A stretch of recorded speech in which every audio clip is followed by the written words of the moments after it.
हम एक किनारे पे खड़े होकर सागर की ओर देखते हैं तो हमें पानी दिखता है, लहरें दिखती हैं, आवाजें सुनाई देती हैं।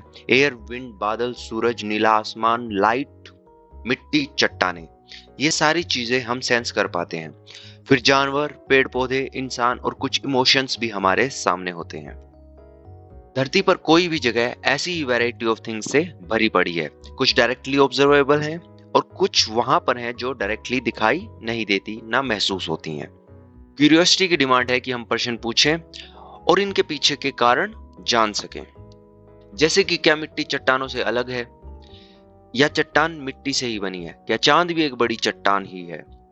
क्या हवा का चलना, पानी का बहना अलग है? इनमें क्या कॉमन है?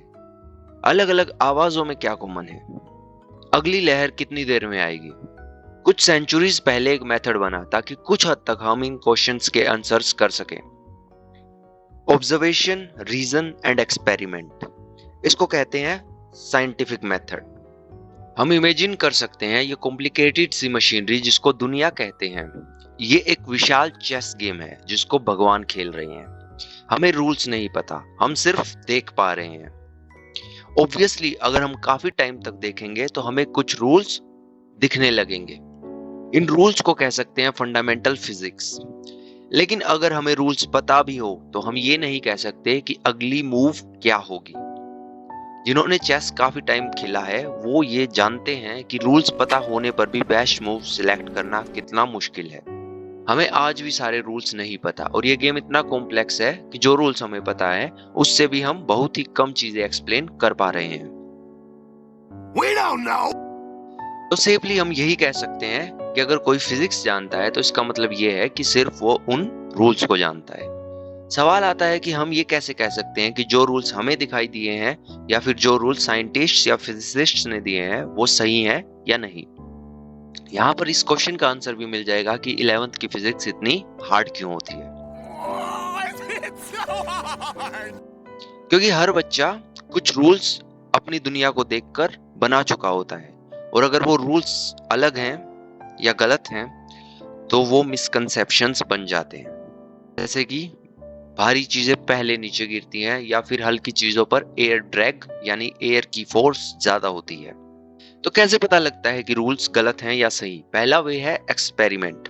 अगर रूल एक्सपेरिमेंट से एग्री नहीं करता तो वो गलत है। जैसे रजिस्टर के ऊपर हल्के से पेज को रखकर गिराया जाए तो दोनों साथ गिरते हैं, तो यहाँ पर ये रूल गलत हो गया कि भारी चीजें पहले नीचे गिरती हैं। लेकिन हर चीज को मेजर कर पाना या हर चीज के लिए एक्सपेरिमेंट कर पाना हर एक के लिए पॉसिबल नहीं है। दूसरा वे ये है कि क्या उस रूल से कोई और रूल निकल कर आता है जिसको कि चेक कर पाना आसान हो। जैसे कि अगर रूल ये है कि कांस्टेंट वेलोसिटी से किसी चीज को चलाने के लिए एक कांस्टेंट फोर्स की जरूरत होती है, तो इससे निकल कर आता है कि अगर एक सिक्के को हम कांस्टेंट स्पीड से चल रही बस में उछालेंगे तो वो हमसे पीछे जाके गिरेगा। लेकिन ऐसा नहीं होता है, तो इसका मतलब ये रूल गलत है कि constant velocity requires constant force. तीसरा वे है अप्रोक्सीमेशन। इसका एग्जांपल है जैसे कि अगर रूल ये है कि लाइट का वेव नेचर है तो फिर ऑल्दो हमें इंडिविजुअल इलेक्ट्रॉन्स क्या कर रहे हैं उसका ना पता हो, लेकिन हमें ये पता है कि वर्क फंक्शन या उससे लो की लाइट में भी कुछ ना कुछ इलेक्ट्रॉन्स बाहर निकलकर आने चाहिए। लेकिन ऐसा एक्सपेरिमेंट में नहीं दिखाई देता, तो हम ये सेफली कह सकते हैं कि लाइट का सिर्फ वेव नेचर नहीं है। 1920s से पहले हमारी फिजिक्स की समझ कुछ ऐसी ही थी कि एक स्टेज है जिस पे हमारा यूनिवर्स है, एक 3 डायमेंशनल स्पेस जिसमें चीजें बदलती हैं समय के माध्यम से। उस स्टेज पे एलिमेंट है पार्टिकल्स जैसे पत्थर, एटम्स जिनकी कुछ प्रॉपर्टीज हैं जैसे इनर्शिया, मतलब कि चलती हुई चीज चलती ही रहेगी जब तक उस पे एक दूसरे एलिमेंट का असर ना हो। दूसरा एलिमेंट है फोर्स। फोर्स दो तरह की है, एक बहुत ही कॉम्प्लिकेटेड सी जो कि एटम्स को जोड़कर रखती है और ऐसी चीजें डिटरमाइन करती है कि पानी टेम्परेचर बढ़ाने पर नमक को जल्दी घोल लेगा या लेट घोलेगा। ये शॉर्ट रेंज फोर्सेस हैं। दूसरी है लॉन्ग रेंज, एक शांत सा आकर्षण जो कि दूरी पर कम होता जाता है, दूरी के स्क्वायर के प्रोपोर्शन में, जो कि प्लैनेट्स को जोड़कर रखता है। इस समझ से ये सामने आता है कि हर चीज छोटे छोटे मूविंग पार्टिकल्स से बनी है। बहुत सारी चीज जो हमने किनारे पर खड़े होकर देखी थी वो एकदम से कनेक्ट हो जाती हैं। जैसे प्रेशर, ये आता है उन पार्टिकल्स के दीवारों पर टकराने से। एटमॉस्फेरिक प्रेशर, हमारे ऊपर जो पार्टिकल्स हैं उनके वेट से आता है। उन्हीं पार्टिकल्स की ड्रिफ्ट अगर वो एक ही दिशा में चल रहे हैं ऑन एन एवरेज बन जाती है विंड। उनका रैंडम इंटरनल मोशन बन जाता है हीट। कुछ हाई डेंसिटी की जगह जहां पर बहुत सारे पार्टिकल्स इकट्ठे हो जाते हैं वो बन जाती हैं वेव्स। और वही वेव्स पानी में बनती है तो वाटर वेव्स, और हवा में बनती है तो साउंड यानी कि आवाज। पानी के कुछ पार्टिकल्स सन की गर्मी की वजह से शॉर्ट रेंज फोर्स का अट्रैक्शन छोड़कर उड़ जाते हैं और ऊपर जाकर बादल बन जाते हैं। और वही बादल ठंडे होकर पानी की फॉर्म में नीचे गिरते हैं तो बन जाती है बारिश। ये जस्ट कुछ एग्जांपल्स हैं।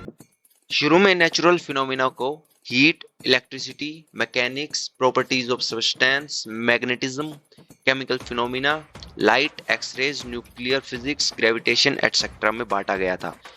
लेकिन गोल ये है कि नेचर को एक सेट में डाला जा सके।